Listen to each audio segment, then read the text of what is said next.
प्रथम ग्रासे मक्षिका पातः।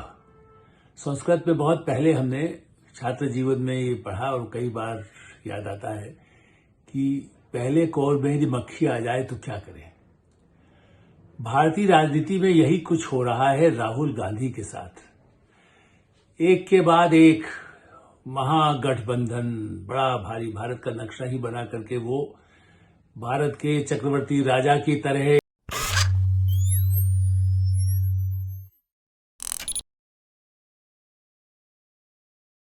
नमस्कार, मैं हूं आलोक मेहता। एडिटर्स आई में आपका स्वागत है।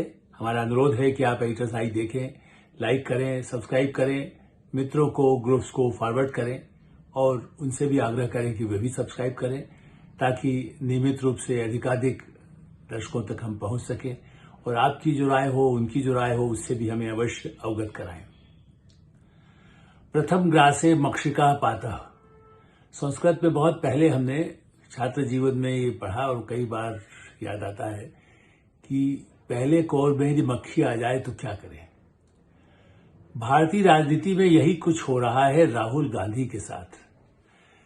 एक के बाद एक महागठबंधन बड़ा भारी भारत का नक्शा ही बना करके वो भारत के चक्रवर्ती राजा की तरह जिस तरह से पार्टियों को नेतृत्व देने की कोशिश करते हैं, तो इसीलिए किसी को वैसे नहीं कहने को मल्लिकार्जुन खड़गे उनके अध्यक्ष हैं, लेकिन झारखंड में चुनाव, महाराष्ट्र में चुनाव, अभी जम्मू कश्मीर और हरियाणा में देख ही चुके हैं क्या हुआ। और जम्मू कश्मीर में गठबंधन के बाद भी मंत्री तो नहीं बनने को उनको मौका उनके पार्टी को मिल पाया, चूंकि 5-6 लोग हैं। लेकिन आप चलिए, कश्मीर में नहीं था, महाराष्ट्र में तो अभी लोकसभा चुनाव में कुछ सीटें ठीक ठाक थोड़ी उनको दूसरों के मुकाबले में मिल गई तो उनको और अधिक उत्साह था। झारखंड में उनको लगता है हेमंत सोरेन की कमान तो हम ही चला रहे हैं। लेकिन जिस ढंग से जो गठबंधन के साथी हैं बड़े, आदि के हेमंत सोरेन के साथ समझौता कर लें वो तो ठीक है, फंसे हुए हैं सभी एक ही जाल में, कितने ही केसेस उन पर भी हैं। लेकिन आरजेडी, लालू यादव जो बने खाना बनाने से लेकर के और शादी तक की राहुल की चिंता करते हैं, उनकी पार्टी तेजस्वी यादव तो भड़की हुई है। उन्हें कहा झारखंड बिहार का हिस्सा था किसी जमाने में जो लालू जी ने राज किया। चारा घोटाले में बेचारे रांची में ही जेल में बंद रहते थे और बाद में झारखंड भी बन गया, तब भी वही, चूंकि केसेस तो वही चले, चूंकि झारखंड और बिहार एक समय था। अब झारखंड में भी उनसे बात किए बिना अपना समझौता घोषित कर दिया। जेएमएम ठीक है, हम कांग्रेस, हम ही लोग हैं, कहां लालू जी कहां पर झारखंड में अपना लगाते हैं। अब वो उनकी पार्टी तेजस्वी यादव जाकर खड़े, उनसे बात तक नहीं किया। अरे भाई, आप सामने ही बुला करके कहिए कि नहीं जी, हम आपको नहीं देना चाहते, नहीं बात किया, हमने अपना कर लिया जिनसे करना है हेमंत सोरेन से। आपसे भी बात, आपको गरज हो आपको तो ले लीजिए 5-7 टुकड़ा जो आपको दे रहे हैं पार्टी टिकटों का। टिकटें जैसे फेंकी जाती ना 2-4, ऐसे उद्धव ठाकरे को महाराष्ट्र में कह रहे हैं क्या है आपका शिवसेना जी, हम है ना, कांग्रेस तो यहां राज करती रही है।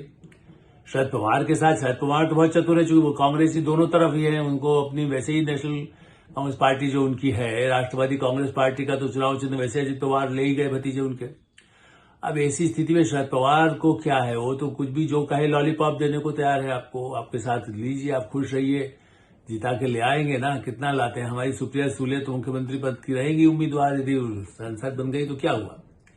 तो शरद पवार, कांग्रेस के पृथ्वीराज चौहान जैसे कई दिग्गज नेता जो पुराने नेता हैं, वो विद्रोह नहीं कर रहे हैं, लेकिन अंदर से तिलमिला रहे हैं कि देखिए साहब क्या है। उद्धव ठाकरे भी कुछ आंख दिखा रहे हैं, कभी शरद पवार गए, और कितना भरोसा करेंगे आने वाले समय में, क्या वो करें। उद्धव ठाकरे बीच बीच में संकेत आता ही है कि भाई चलिए पुराने एकनाथ शिंदे के साथ ही साथ फिर हो जाए क्या, फिर भाजपा के साथ ही गठबंधन हो जाए। अब मैं उसको मान सकता हूं कि भाई जो कई चर्चा चलती है, चर्चा के दौर पर्दे के पीछे होते हैं, वो सही न भी हो। जितनी कटुता उद्धव ठाकरे जिस ढंग से प्रधानमंत्री नरेंद्र मोदी, अमित शाह उनसे मोर्चा लेने के चक्कर में, वो केवल देवेंद्र फडणवीस से नहीं, उनको तो तकलीफ केंद्रीय हाईकमांड से उनको होने लगी। नहीं, हमारे बेटे का, आदित्य ठाकरे का भविष्य क्या होगा, वो तो उसको भी मुख्यमंत्री बनाने, पहले खुद बने फिर बेटे को बने। साइलेंट आई सब जगह यही है कि शिबू सोरेन ने कह दिया था शुरू से ही, भैया हेमंत तो बना ही चुके हैं, अब शिव सोरेन तो सारथ में है नहीं। चंपाई सोरेन जो भीष्म पितामह थे वो पहले ही बीजेपी के साथ हो ही गए। अब ऐसी स्थिति में अपने बेटों को बेटी को कैसे सत्ता में लाएं? उमर अब्दुल्ला ले आए, फारूक अब्दुल्ला इस मामले में सफल रहे। कांग्रेस अपनी मूर्ता में ही, जिसको कह सकते हैं, जो वो खुद फारूक अब्दुल्ला और उमर अब्दुल्ला कहते हैं, भाई आपको कहा था जम्मू में थोड़ी सीट तो ले आते ठीक से, तो आप हमारे पार्टनर होते, लेकिन आप पार्टनर नहीं है। ठीक है, बाहर से दे अंदर से दे, जो है हमारा अपने बल पर हम अभी तो चलाएंगे, चूंकि इस कश्मीर में हमको फायदा मिल गया। ऐसी स्थिति में मैंने पहले ही दौर में इस गठबंधन का कोई यहां गिरा कोई वहां गिरा, और इस समय चूंकि हम उसकी चर्चा कर रहे हैं तो झारखंड में इतना बड़ा एरिया है। एक समय में कांग्रेस का भी बड़ा प्रभाव था, धनबाद, रांची, इस तरह के सब इलाकों में जितना उनका गढ़ माना जाता था, बड़े बड़े नेता वहां होते थे।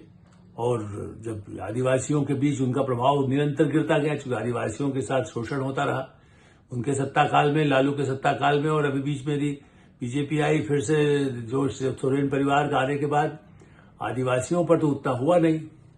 और वहां उन्होंने सब आदिवासी, जो बाबूलाल मरांडी घर वापसी हो गई, वो तो पुराने मैंने एक तरह से राष्ट्रीय स्वयंसेवक संघ के समर्थक और ईमानदार होने से उनकी छवि तो अच्छी है ही। उसके साथ चंपाई सोरेन आ गए, जिनका जो भीष्म पितामह थे सोरेन की पार्टी के, मतलब हेमंत सोरेन की जेएमएम के, वो आ गए।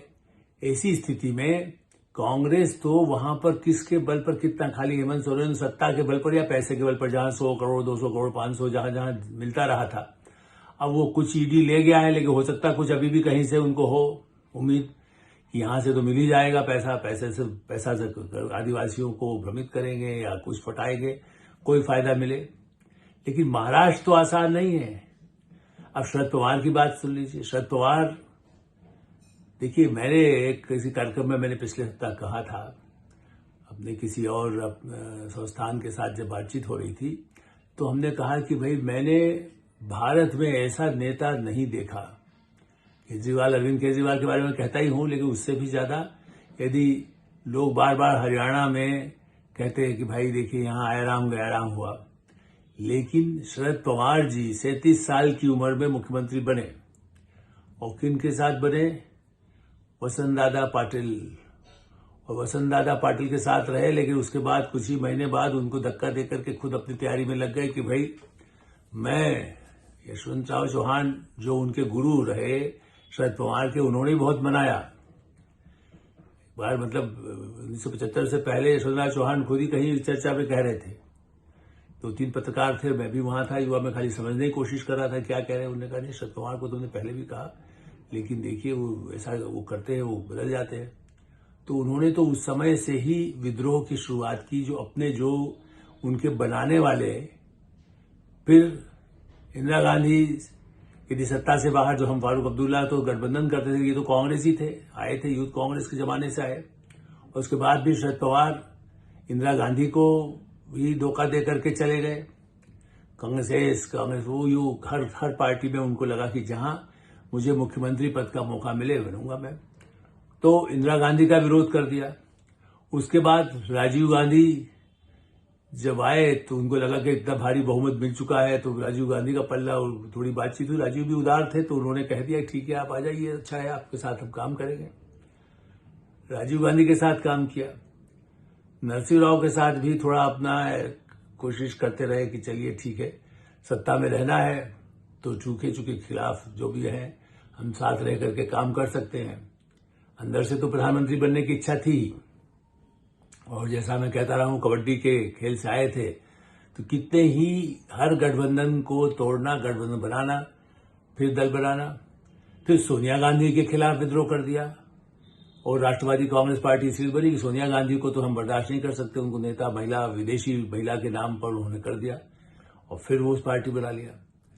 तो शरद पवार ने राहुल गांधी की दादी को धोखा दिया, पिता को धोखा दिया, और पिता के साथ उसकी माता भी थी, बल्कि संजय गांधी के काल की भी यदि बात करें तो उस परिवार के साथ बार बार जिन्होंने धोखा दिया हो, जिन्होंने उनके खिलाफ ही सोनिया गांधी के खिलाफ मोर्चा खोला, फिर सरकार बन गई तो फिर थोड़ा समझौता कर लिया, लेकिन अब जब समझौता किया है तो उनकी ही पार्टी टूट रही है, उनकी स्थिति खराब है।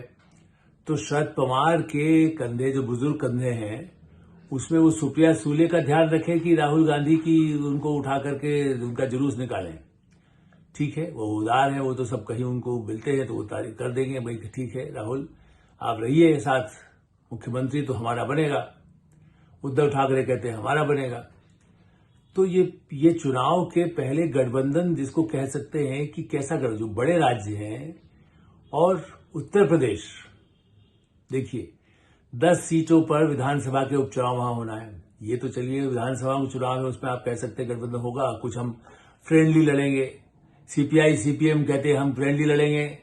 समाजवादी पार्टी, अखिलेश यादव बहुत ही समझदार चतुर साबित हुए हैं, पिछले चुनाव में भी 37 सीटें ले आए थे लोकसभा में। तो वो कह रहे हैं कि भाई जब आप हमको यहाँ आप हमारी कृपा पर आप जीतते हैं रायबरेली अमेठी, तो आप महाराष्ट्र में भी हमें कुछ सीटें, हमारा प्रभाव है वहां, उत्तर भारतीय बड़ी संख्या में है, तो 10-12 सीटें 15 सीटें हम लेंगे। वहां तो ये कांग्रेस शिवसेना बंदर बांट करें, सीपीआई को दें, कम्युनिस्टों का भी कभी प्रभाव रहा वहां, किसको दें, एक बने जिसको कह सकते हैं एक अनार 100 बीमार। पार्टियों का जितना बड़ा गठबंधन उतनी पार्टी उनके साथ गठबंधन में मांगने के लिए तरफ रही है। इसीलिए महाराष्ट्र में बीजेपी ने अपने नाम के घोषणा कुछ शुरुआत कर दिया, लेकिन वहां गठबंधन अभी पहले धक्के ही खा रहा है। कितने घोड़े एक साथ दौड़े हैं, वो घोड़ों को एक साथ संभालने के लिए रथ पर कोई एक तो ऐसा हो जो 12-15 यदि घोड़े लगा करके आप रथ चलाना चाहते हैं तो घोड़े दौड़ेंगे कैसे? चुनाव जीतने के लिए जो दौड़ है उसमें उनको सबको तो कहीं बांधना होगा। और जिस तरह से यहां तक कि अब देखिए कि अंबेडकर का नाम लिया जाता है, प्रकाश अंबेडकर, वो कितना ही इस गठबंधन और राहुल को क्या बोल रहे हैं ये भी आप सुनिए उनकी बातों को। तो अंबेडकर परिवार नहीं साथ, जो उद्धव ठाकरे हैं वो साथ हैं भी और नहीं भी हैं, वो अपनी महत्वाकांक्षाएं हैं। और उत्तर प्रदेश पराकाष्ठा है, वहां उन्होंने कहा भाई 2 सीट 3 सीट ले लीजिए, आप 2 सीट ज्यादा ले लीजिए, अब 4 चाहिए 6 चाहिए हमको, तो हम तो बड़ा प्रभावशाली हैं। तो अखिलेश यादव ने तो अपने उम्मीदवार घोषित करके मैदान में काम शुरू कर दिया। अब उपचुनाव में जिस तरह की स्थिति है उसमें झटके पर झटके, जैसे कहते हैं आप धक्का, जब वहां तो आगे बढ़ाने की बात थी, उल्टी दिशा में प्रधानमंत्री नरेंद्र मोदी जब सभाओं में जाते हैं, मध्य प्रदेश में मोहन यादव यदि हैं, यदि यहां पर जिस तरह से हरियाणा में चुनाव की सफलता मिल गई तो वहां पर सभा करते हैं तो कहते हैं 2 इंजन की सरकार। कभी जहां छत्तीसगढ़ जाते हैं कहते हैं 2 इंजन की सरकार। तो जहां 2 इंजन की सरकार चलती है वहां पर एकनाथ शिंदे के साथ भी समझौते के लगभग पक्का हो गया, तो महाराष्ट्र में भी कहते हैं एक साथ। जेडीयू से कितनी ही लड़ाई कराने की कोशिश हुई, नीतीश कुमार बिल्कुल लड़े हुए, इस बार उन्होंने साफ कह दिया था कि अब मैं हटूंगा नहीं, मैं भाजपा के साथ रहूंगा। लेकिन अखिलेश यादव और कांग्रेस के बीच में क्या हो रहा है, सिर्फ 10 विधानसभा के उपचुनाव में भी समझौते को तैयार नहीं है। समाजवादी पार्टी को कहते हैं राहुल गांधी जितना हम दे सकते हैं उतना ही देंगे, इससे अधिक नहीं देंगे। उसके बाद किस तरह से झंडा उठा रहे हैं, हम बड़ा भारी गठबंधन है, अब तो बिल्कुल बस अब हटाने वाले प्रधानमंत्री नरेंद्र मोदी को, ब्यूरोक्रेसी को संकेत ऐसा देते हैं जैसे बस अब सरकार बदलने वाली है। लेकिन हाँ, हरियाणा के अनुभव के बाद और महाराष्ट्र, झारखंड और उत्तर प्रदेश में जो दिखाई दे रहा है, जम्मू कश्मीर में जो दिखाई दिया है, उसके बाद राहुल गांधी को इतने घोड़ों के रथ को पीछे की तरफ जो जा रहा है, जो इंजन जहां 2 सामने उधर सरकारों के पार्टियों के होते हैं, उनके पास वाली उनकी और भी पार्टियां हैं, तो उन सबको कुछ न कुछ नरेंद्र मोदी अमित शाह की जो रणनीति रहती है उसमें वो सबको कुछ पहले से ध्यान रखते हैं, चाहे चिराग पासवान हो, चाहे कोई मांझी हो, उन सबको भी संतुष्ट रख करके वो सबका हिस्सा जो देय है उसको देने में उन्हें कोई दिक्कत नहीं होती। लेकिन यहां तो बड़ी मुश्किल है, यहां देने की बजाय वो गाड़ी उल्टी चलने लगी, इंजन लगने के बजाय इंजन बीच में से टुकड़े होकर के पीछे दूसरे हिस्से में जाने लगे। ये तो भयानक एक्सीडेंट की स्थिति कांग्रेस पार्टी की हो रही है। फंसे हुए हैं, मैंने मल्लिकार्जुन खड़गे ही नहीं, सीतारमैया सब फंसे हुए हैं, उनके ऊपर एक के ऊपर एक आरोप कर्नाटक में आ रहे हैं। तो जनता में क्रेडिबिलिटी गिर रही है। एक, जबकि मैं मानता हूं कांग्रेस पार्टी अकेले बल पर ही पिछले 20 साल से राहुल गांधी सक्रिय है, ये तो प्रधानमंत्री अब तक तो बन चुके होना चाहिए था। यदि वो इतना बड़ा दावा जिस ढंग से करते हैं सफलताओं का, तो उनको तो सीधे प्रधानमंत्री की कुर्सी कब की मिल जानी चाहिए थी, लेकिन वो नहीं मिली। लेकिन अब तो और जो मिलती है वो भी फिर इधर से उधर धक्के खाने की स्थिति पार्टी को लाई जा रही है। और उसका क्या होगा, सिर्फ जिसको कह सकते हैं किसके सिर पर डाला जाए मटका फोड़ा जाए, तो बेचारे जिनको दलित नेता के नाम पर बनाया गया मल्लिकार्जुन खड़गे के सिर पर डाल दीजिए, मटका फोड़ दीजिए कि साहब हर सफलता के लिए ये जिम्मेदार, मैं कोई हुई नहीं, मैं तो पद पर ही नहीं हूं। आखिरकार ले दे करके जो सीट छोड़ी है वायनाड की, वहां प्रियंका गांधी, लेकिन वहां तो लेफ्ट मोर्चा वो भी खड़ने को तैयार है, उन्होंने बाकायदा वो अपना है, बीजेपी ने भी अपना उम्मीदवार घोषित कर दिया। तो वहां सीपीआई सीपीएम भी आप इस गठबंधन में आपके साथ नहीं है, तो कौन साथ, कौन सा हाथ और किसका साथ? यहां नरेंद्र मोदी कहते हैं सबका साथ सबका विकास, यहां कहते हैं कांग्रेस का हाथ, तो उसके साथ वो 5 उंगलियों लायक 5 दल भी कोई साथ देने को तैयार नहीं। उत्तर प्रदेश में 5 सीटें देने को तैयार नहीं अखिलेश यादव। 5 उंगली यदि हाथ की है तो उतनी सीट भी देने को तैयार नहीं है उत्तर प्रदेश में। ऐसी स्थिति में क्या होगा? कांग्रेस एकला चलो, संगठन नहीं, खाली धन बल की माया, और फिर से कोई मशीन ऐसी आ जाए, वोटिंग मशीन बदल के कुछ ऐसा कोई कब्जा कर सकता हो तो चुनाव में फिर से सत्ता मिले, ये सपना राहुल गांधी देखते रहे। ये लोकतंत्र के लिए अच्छा नहीं है। एक राष्ट्रीय पार्टी के नाते न वो संगठन खड़ा कर पा रहे, न समझौता कर पा रहे। ये स्थितियां, कहने को समझौता कागज पर दिखाएं, मंच पर हाथ खड़े कर दें, लेकिन उसे समझौता जनता भी सब समझती है, जनता सब जानती है। एडिटर साइड में हम यही विराम देते हैं। आप एडिटर साइड देखते रहें, लाइक करें, सब्सक्राइब करें, मित्रों को, ग्रुप्स को फॉरवर्ड करें, और आपकी जो राय है उससे हमें अवश्य अवगत कराएं। धन्यवाद, नमस्कार।